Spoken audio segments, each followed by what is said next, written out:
Hey everybody, welcome to this session of High Value Publishing. My name is Eric Schoenfeld with Nearview Media, and you may see a strange person joining me here today, John Bennett. Want to say hi, John? Hi. Hey, I'll be introducing John here a little bit more to you in a second. I'm very excited about this. But today we're going to talk about the top 5 digital ad mistakes that we see most publishers making. I can't say most publishers, but these are the most common mistakes that we see publishers make, and some ideas on how to combat them to help grow your revenues overall. But let's go through a couple little housekeeping. As always, this session is indeed being recorded and will be made available on our website, nearviewmedia.com, by Thursday. Also, all of our past sessions are on there. So if you ever missed a session, go back to our website, look at our blog. You can see all the sessions that are out there. I don't know if we're going to have many links we're going to talk about today, but whenever we do have links, we always make them available when the recording is posted. And if for some reason you happen to miss this, it is available as a podcast on Apple, Google, whatever your favorite podcasting platform is. Go out there, subscribe to us on the podcast, leave us a review if you would. We really appreciate that so much.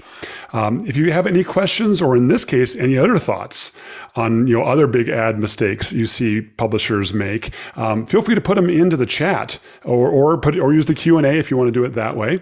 We'll be monitoring that as we do the session here. Or if you're watching this on demand or listening to it on our podcast, you can just go to nearviewmedia.com and leave us a note there. Finally, as always, want to say a big thank you to our 2 kind of distribution partners, What's New in Publishing and Niche Media Events.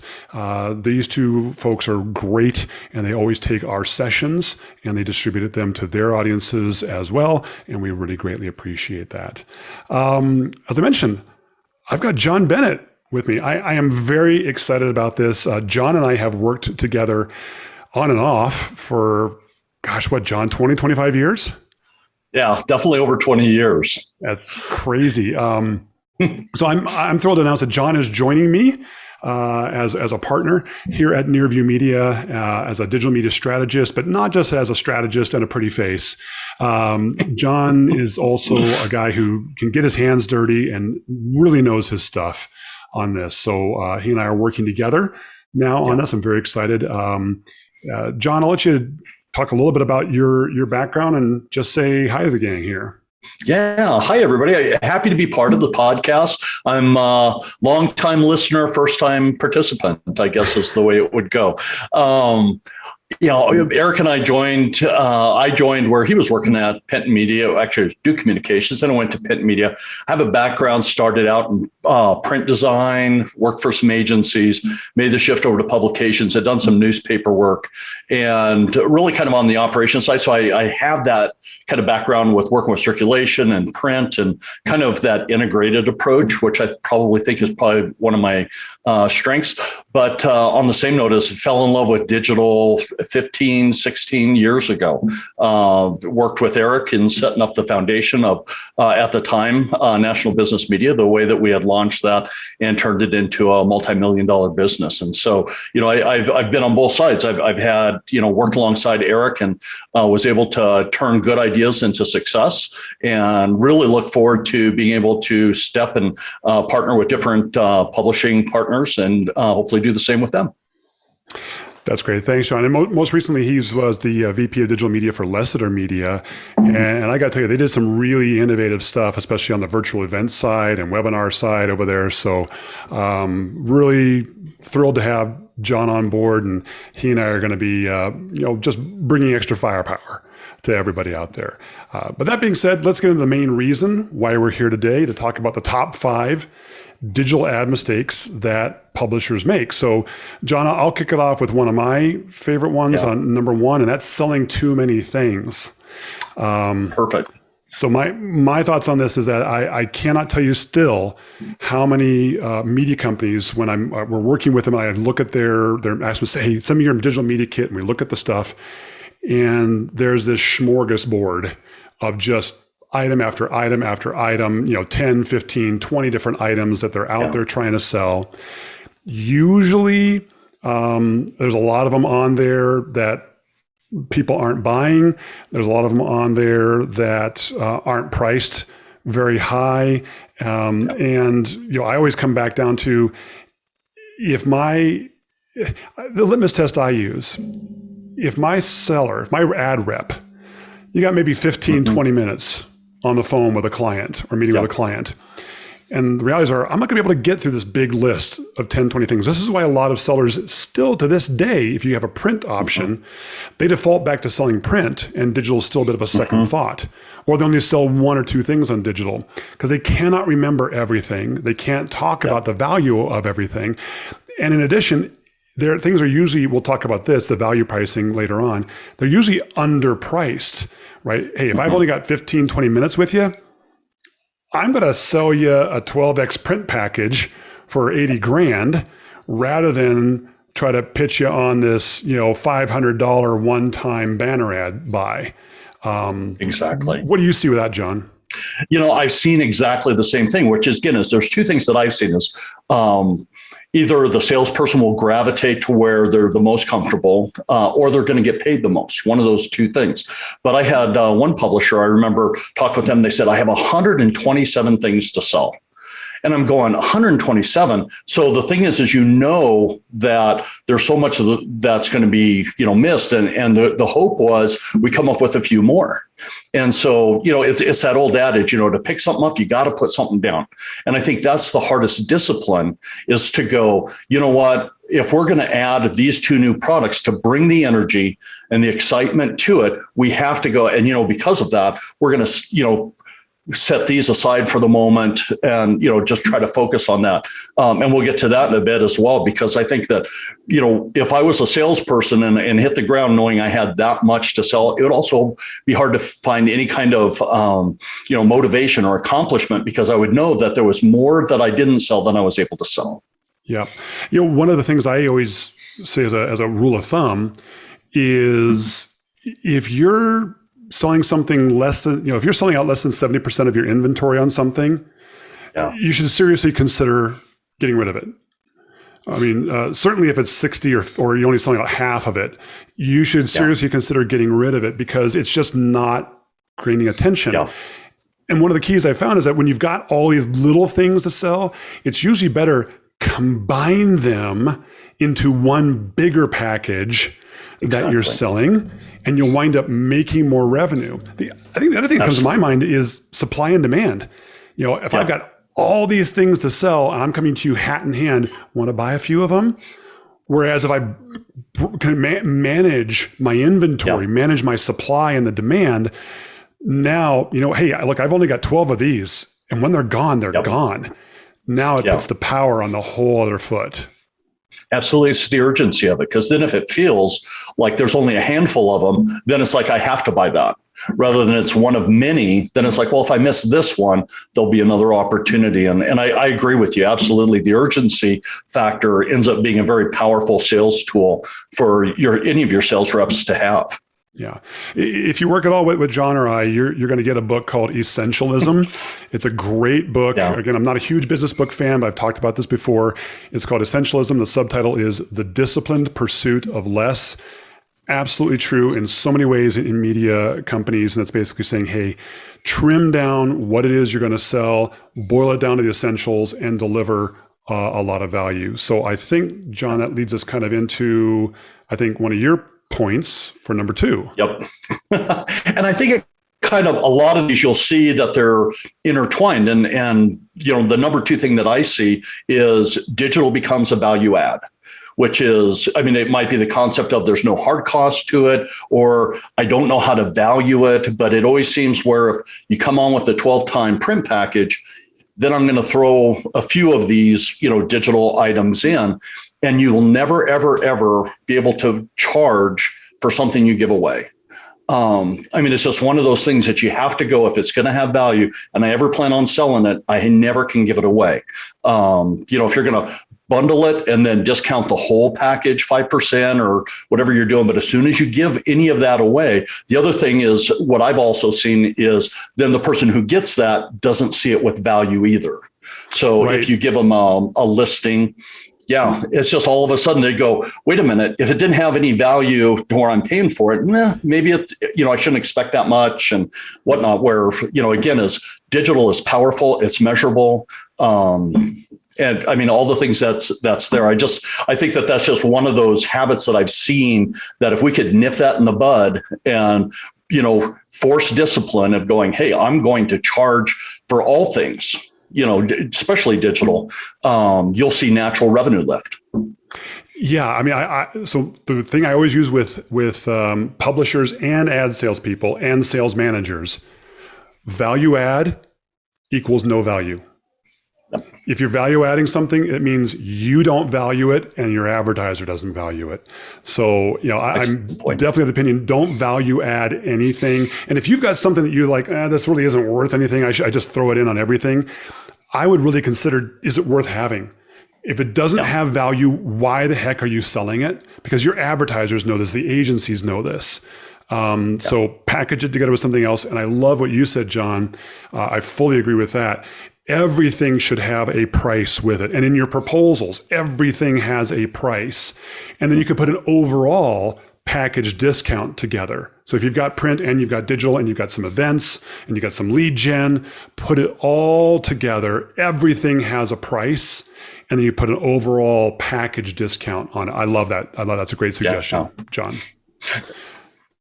All right. Anything else in value add? I think we're both in violent agreement on this. I know. I just, and it's one of those things. And I think the timing of this conversation is so perfect, because I know we're working on it. I know our people who are on this call is working on it, but 2023 rate cards are coming right around the corner. And so this is the time to go, that now's the time to go, I can stop that. I can shift that. I'm going to prune some things off that aren't selling. And then, those things I have a tendency to give away, now's the time to stop. We had a package where there was a social media post that was part of it, and nobody would participate in it because it was free. It was an add-in. And so in 2022, we stopped it. We were like, you know what? It takes time, it takes resources. There's a cost to doing it. And we stopped it and we put an add-on price to it. We sold more in the first half of 2022 than we did in all of 2021 combined, because suddenly it had a value. Advertisers wanted it, and it just changed the dynamic. So, I mean, amazing that just assigning a value and standing in it communicates something completely different to your advertisers.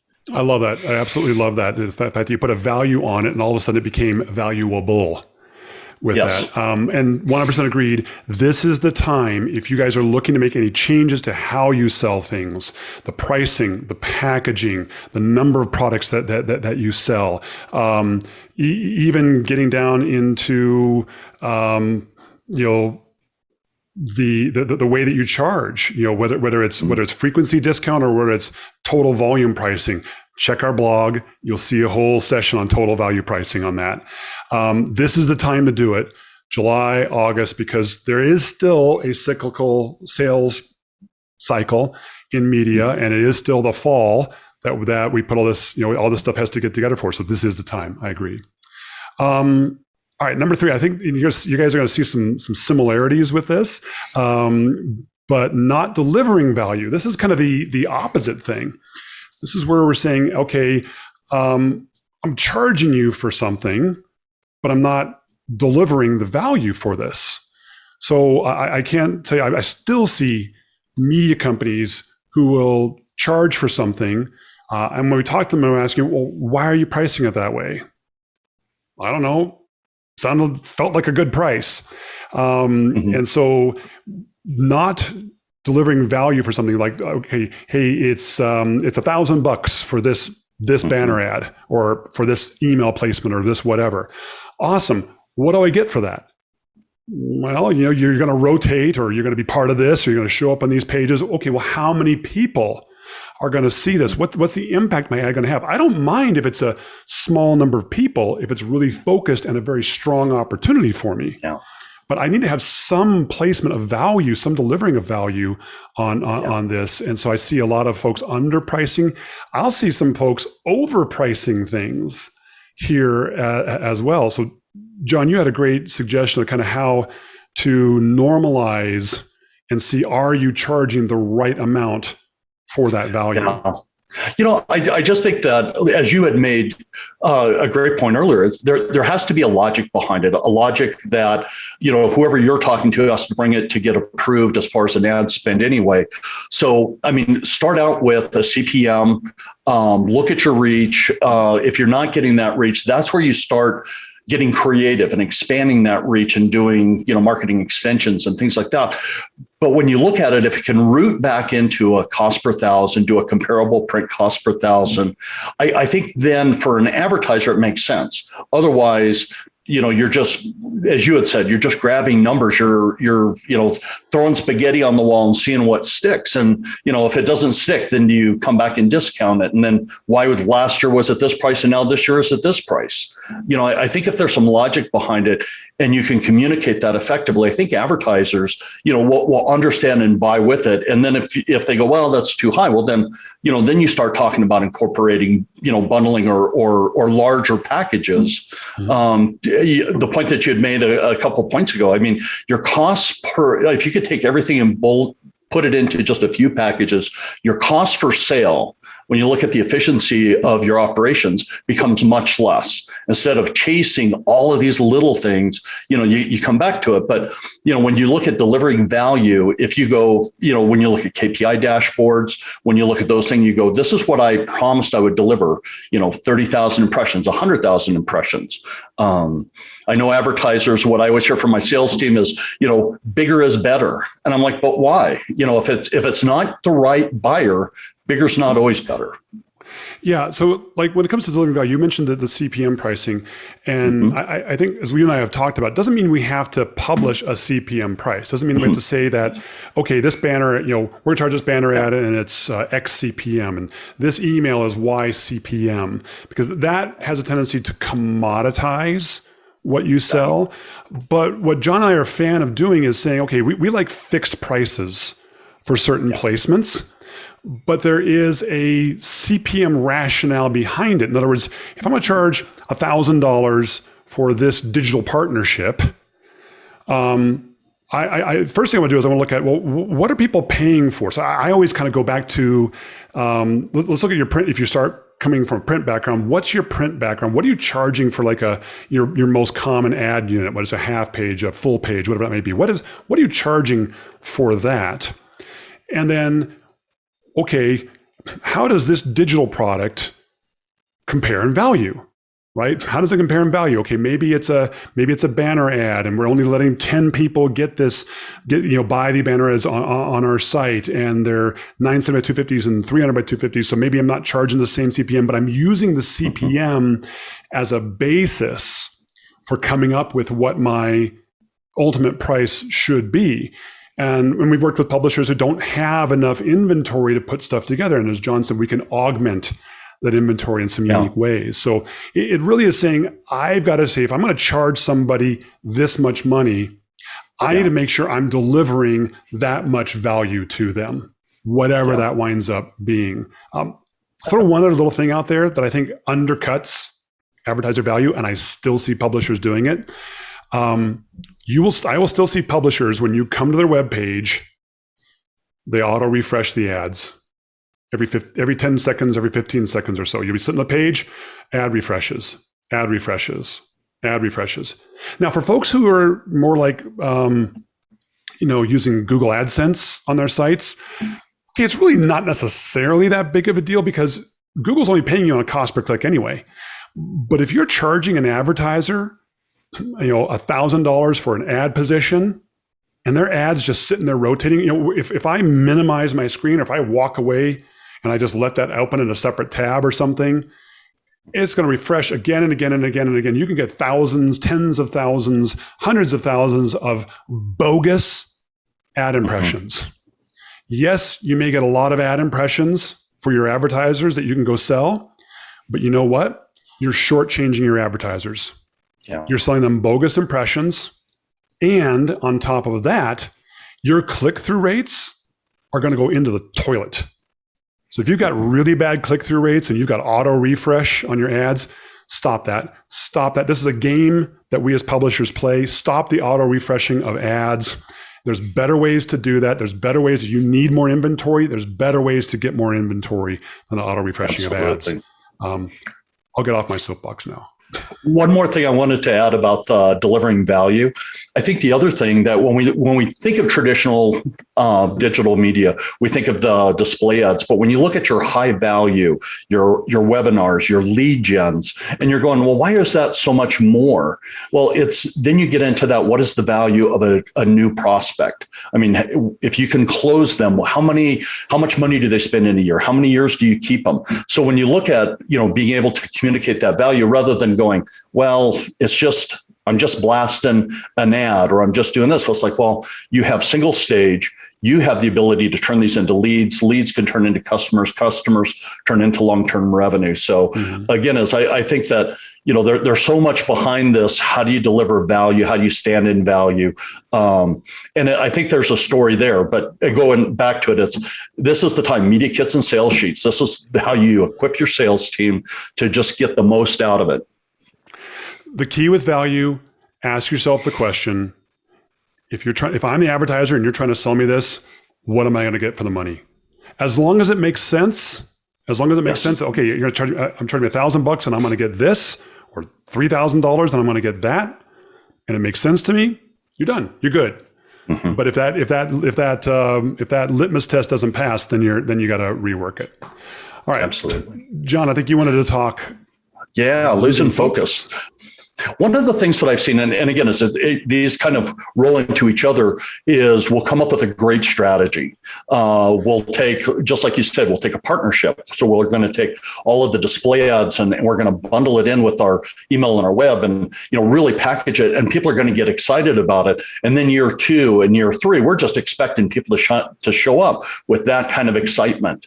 And, if we are not excited about it, I mean, I've always heard the first sales job is I have to be sold as the salesperson. And if I'm sold that this is exciting and it delivers and it's going to bring value to my advertiser, well, then I can transfer that excitement. But what I see is people get excited the first year, it might start cooling off. And then instead of coming back and going, so what was great about it? What did it produce? Did it deliver the way we expected to? Is the tendency is I just need the next thing that's exciting. And I think if it come back to it is going, we really don't always, because I always ask, well, what happened with that? Why did we lose that? And a lot of it is, part of it is people like that excitement, but just like you said, if you boil it down, you go, there's 10 positions. There's 10 positions this, every month this year. There's only going to be 10 positions every time next year. But if I can keep that excitement and keep my sales team focused, then I can sell these. And I've just seen where we just expect that excitement will naturally keep going and we go to the next thing and we haven't brought our advertisers with us. So it's a bit of the shiny object syndrome. Mm-hmm. And it also is true. There's a bunch of advertisers and agencies who are always like, I don't want to just buy this. I want something new. What's new? True. What's exciting? So to a degree, it's responding back to what your market's asking for. But I will tell you this. I only entertain those discussions if someone's going to be a big spender, right? If they're going to spend, like I just worked with one media company where we put together a $120,000 custom digital package with them, all the bells and whistles, marketing automation, email, you name it, tons of stuff going on there. But it was a $120,000 deal, right? If you want to buy a custom home, you're going to pay custom home prices. If you only want to pay tract home prices, you're going to get a tract home, right? That's just the way that works. So it's the same thing with media. If you want to pay custom media, custom digital program prices, we can come up with something custom for you. But if you're only going to pay, $1,000, but you want the latest, greatest, widget out there, it's not going to happen. So as a publisher and as a sales manager, our job is to keep our sales team focused on understanding what is the value that we are bringing to the table. Yeah. And at the end of the day, it's nice to have the shiny objects, and we'll have those. Those are for the really big spenders. But the stuff that we have, the everyday things that we have, that's the stuff we need to focus on. And if it's not working, if it's not delivering value, if it's not priced right, if we're not, all things we've talked about thus far, we need to fix that.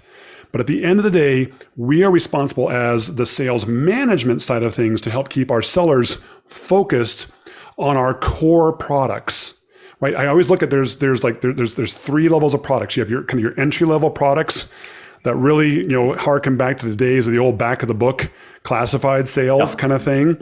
And those should be something that you should have some account executive just out there dialing for dollars, getting people in, directory listings, little other little ads, things like this. There's your mainstream. This is your run of book ads, your email newsletter sponsorships, your website partnerships, your website advertising. And then you have your high-end kind of custom media stuff that some publications even have dedicated custom media teams. Some don't. Yeah. But this is your custom lead gen, your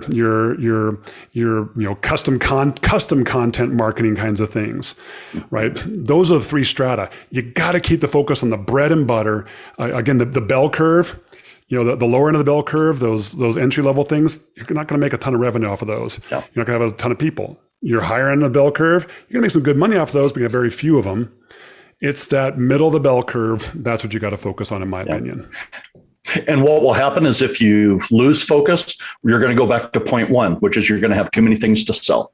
That's exactly it. And you're constantly reinventing, and you're not going to be able to develop economies of scale. Yeah, all right. Exactly. All right, one of my favorites, unique selling proposition. So I can't tell you how many media companies I talk about and say, okay, what's one of the things John and I will talk about with any company when we're first chatting with them is, all right, what are the biggest challenges that you're facing? Like, we got people who they're not buying from us and instead they're buying from Google or they're buying from Facebook or they're buying from LinkedIn. Okay, well, this is where you got to have your USP, your unique selling proposition, right? So for example, one of the things that John and I teach media companies is co-branded social media advertising. Okay, and if you, for example, this is the ability for an advertiser. Let's say that let's say I'm Milwaukee Biz Times. This is an advertiser can advertise to the Milwaukee Biz Times audience through the Milwaukee Biz Times Facebook profile or through their LinkedIn profile. So yes, it's Facebook advertising. Yes, it's LinkedIn advertising. Anybody can do Facebook advertising or LinkedIn advertising, but only you can advertise, can let your advertisers advertise to your audience through your social media account, which instantly brings brand credibility, lowers the barrier to entry as far as message awareness and response, right? That's an example of unique selling proposition. I see a lot of publishers getting into programmatic and reselling programmatic advertising. Some great partners out there that John and I work with and help with media companies with. But the unique selling proposition there, anybody can go do programmatic. Anybody could go do Google Ads. Anybody could go, find a programmatic display agency out there to do ads. But not everybody could actually do programmatic that's remarketed to your audience. That's a unique selling proposition. So there's different things that we could do in, what's with the email, why the email, why the web, why lead gen, why content marketing. You got to look at all the products you sell and say, what's the unique selling proposition? What do we bring to the table for the customer that is unique to us, that only we can bring to the table? What do you think, John? No, I completely agree with you. I think that that's probably one of the most common things that we hear when we go, so who do you compete with? More and more, instead of in the old days, it would be like I have another print publication that is my direct competitor. I've been at their trade show or an association where it's like, well, Google. And you're going, okay, so when you look at it, you have the behavior filter is what I call it is. So if somebody goes to a Google search, they find some content, they come to your website, obviously there's a criteria that was met there. And so through that, you're going, okay, so the ads that are produced and shown there are the right ones for the people who are going to be consuming that content. But then you can go, okay, I'm going to retarget them other places in Facebook. My Facebook, they're going to be following me, and they're going to be following that because I'm a content leader. I'm a thought leader within the markets that I serve. And because of that, then again, as you start going, okay, you could go to hundreds of thousands and millions of people through Google, but who are really going to buy your product is that smallest viable audience. So, numbers are good. Big numbers are fun. But the thing is when you really look at it, you go back to it and go, my unique selling position is, this is my audience. This is your, product, and this is why they fit. But we can reach them through all these different channels, but you have to have that unique selling position. And a point that you had made earlier, which is so true, because if you don't, what will happen is you instantly become commoditized. I can buy, a tent at Walmart. I can buy it at, Cabela's. I can buy it wherever. But why am I going to pay more when it's the exact same product? And that's where you come back to that. The more I can, be articulate and convincing on my unique selling position, the more people understand I'm not Google. I'm not just a random Facebook ad. I have value because of that owned audience that I've, developed. Yep. I think it's absolutely right on. You're going to see what we're talking about here. When we evaluate, these are one of the first things we like to do. We work with media companies. We like to evaluate, what are you selling? How much are you charging for it? What can be trimmed out? What's missing that needs to be added? How can we better compete with other folks out there as well as other programmatic options? These are all the things that you're facing right now as we're going into Media Kit revamp season for the next year here on this. So these are some of the things that John and I came to mind when we met about this. We were just talking about, what are the things that we've all worked with all the media companies, and these were our top 5. So John, thanks for your thoughts on this. Hey, thanks for asking me to join. This was a fun conversation, and again, as excited to be able to help the clients that we have out there and bring some of these ideas to the selling season that's coming up. Anyway, you guys, hope you have a wonderful, wonderful rest of the week here. And thanks for joining us. And we'll be back here again in another 2 weeks. We'll talk to you guys soon. Bye-bye.